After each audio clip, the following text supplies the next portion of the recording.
ইব্রাহিম আলাইহিস সালামের বিরোধী ছিলেন বাবা সহকারে গোটা জনপদ। তিনি দাওয়াত দিলেন, লোকেরা দাওয়াত রিসিভ না করে আগুনের মধ্যে পর্যন্ত নিক্ষেপ করেছে, ঠিক কিনা? শেষ পর্যন্ত ওই আগুনকে আল্লাহ জান্নাতে বাগান বানিয়ে দিয়েছেন।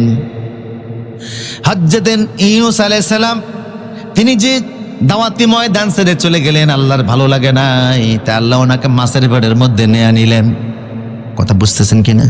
দুনিয়ার সব নবীরা বেগুনা মাসুম, কারোর কোনো গুনাহ ছিল না, কিন্তু নানান ঘটনার মাধ্যমে সেখান থেকে উম্মতের শিক্ষা আছে না নাই? উনি মাছের পেটে চলে গেলেন। হযরত ইউনূস মনে করেছিলেন যে উনি ইন্তেকাল করেছেন, মাছের পেটে তিনি শুয়ে আছেন। ওনার পায়ের মধ্যে ছিল বাতের ব্যথা। আপনাদের কষ্ট হচ্ছে মনে হয়? কে কে ঘুমাচ্ছেন হাত তুলে লাগে দেখান। তাও দু একজন হাত তুলতেছে। ঘুমাইলে আবার হাত তোলে কেমনে? ইব্রাহিম হযরত ইউনূস আলাইহিস সালামের পায়ে ছিল বাতের ব্যথা, তো উনি বাতের ব্যথার কারণে পা দিছে লম্বা কইরা। যেই পা তিনি লম্বা করছেন, এখন ওনার সেন্স কাজ করতেছে যে আমি তো মরি নাই, মরলে তো আর পা লম্বা করতে পারতাম না।